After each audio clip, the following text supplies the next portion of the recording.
예, 여러분 안녕하세요. 제가 오늘 서 있는 곳은 경상북도 청도군에 있는 새마을운동 발상지 기념관입니다.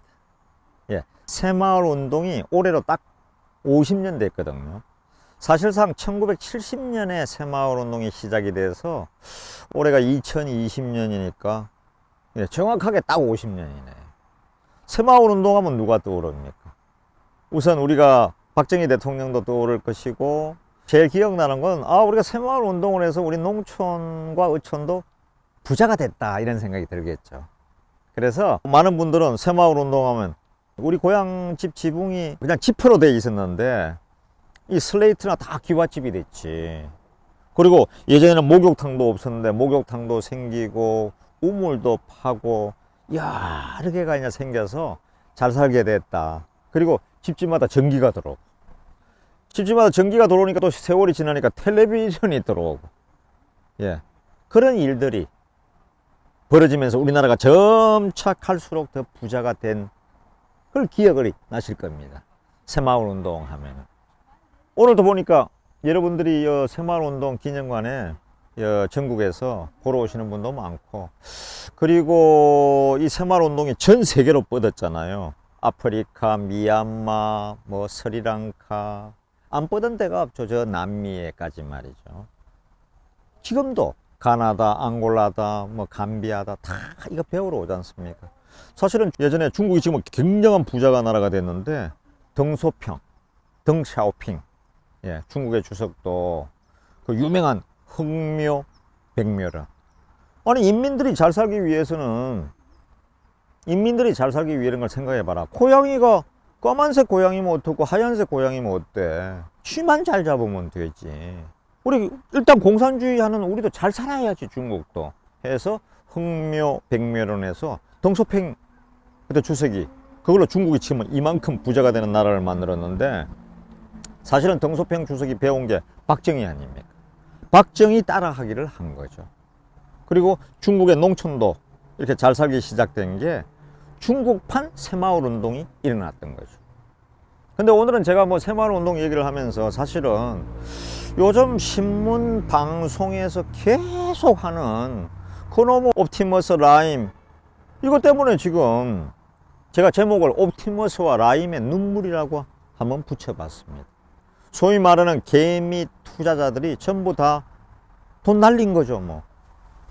옵티머스에 그거 했다는 5천억 1조, 그게 수많은 사람들이 거기에 투자를 했는데 이거 믿고 저거 믿다가 돈 날린 거 아니에요. 은행 이자가 너무 작으니까 주식 옵티머스라든지 이런 회사에 이제 투자를 했는데 그게 잘못하면 그게 망하는 길입니다. 특히 퇴직금이나 그 몇십 년 30년 40년 일해서 가족들하고 잘 살아보겠다고 마음은 이해가 됩니다. 은행의 이자야 1, 2%밖에 요즘 안 되니까. 그런데 투자하면 고수익이라고 그래서 10% 15%를 최소 3% 이런 걸 약속을 하니까 그 돈을 맡겼다가 다 떼이게 된 거죠. 그리고는 지금 보니까 아무도 책임이 없대요. NH농협투자은행도 적법한 절차에 따라서 이리저리 됐는데 사람은 만났지만 난 책임이 없다, 그렇게 얘기를 하고, 책임지는 사람이 없어요. 장차관들도 나 몰라라 하고. 우리나라의 큰 문제 중에 하나는 그냥 다 장차관이든 뭐든 담당부터 다 나 몰라라 하는 거예요. 그러다 보니까 그게 눈덩이처럼 불어가지고 맨날 대통령만 그냥. 지금 이 사건도 이게 정확하게 진실이 안 밝혀지고 이럭저럭 하다 넘어가다가 또 세월이 5년 10년 15년 지나도 요즘은 다 밝혀내서 다 감옥 가잖아요. 그러면 그게 청와대 사람이든 문재인 대통령이든 다 책임을 지게 되는 걸로 갈 가능성이 크다는 겁니다. 참 큰일이죠. 근데 우선은 좌우간 이게 옵티머스 라임에 투자한 개인이나 이런 분들은 정말 전 재산을 투자하고 재산의 반을 투자했는데 이게 완전 눈물 나는 일이죠. 예전에도 이런 일 생기면 자살한다 한다 보통 일이 아니잖아요.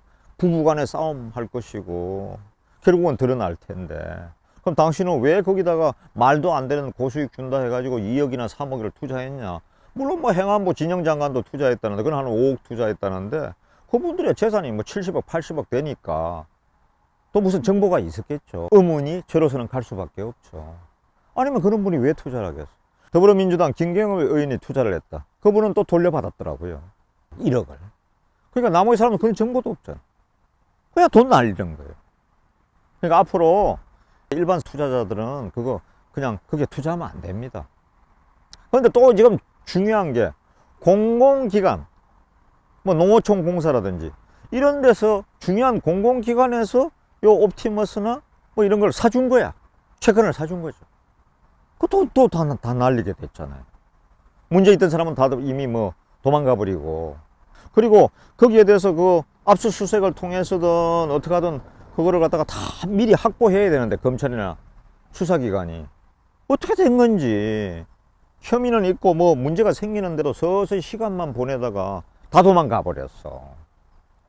이 보통 일이 아닙니다. 보통 일. 이 나라가 보통 걱정되는 게 아니에요. 참 박정희 시대에는 그건 좋았던 것 같아요. 물론 박정희도 이게 나중에 박정희 대통령도 국가재건 최고회의 의장을 거쳐서 대통령하는 과정에 무려 18년을 집권을 했으니까 왜 문제가 없겠습니까? 권력은 물처럼 고이면 썩게 마련인데 그래도 원체 지도자가 또 지도자의 그 철학을 아는 측근들이 이 비리나 부정에 그거 뭐 한번 걸렸다 그러면 끝이니까. 예? 근데 요즘은 뭐 조국이든 강기정이든 이런 모든 분들이 보면 무슨 의혹이 있고 뭐고 있다고 그래도 다 빳빳해. 당당해. 잘못한 게 없대. 추미애도 그렇고 김현미도 그렇고. 그러니 국민들이 자기들끼리는 그래도 되겠죠. 같은 편이니까. 다른 반대편이 있거나 보통 사람들 상식에서는 이해가 안 되는 거예요. 예. 참으로 이게 문제다. 이 개미들의 눈물, 예? 옵티머스의 눈물, 라임의 눈물, 이런 분들의 그거를 참 이거 그렇다고 해서 부정한 방법으로 도와줄 수도 없고요. 그거를 돈을 돌려줄 수도 없잖아요. 자기들이 알아서 투자한 건데. 보통 문제가 아닙니다. 예.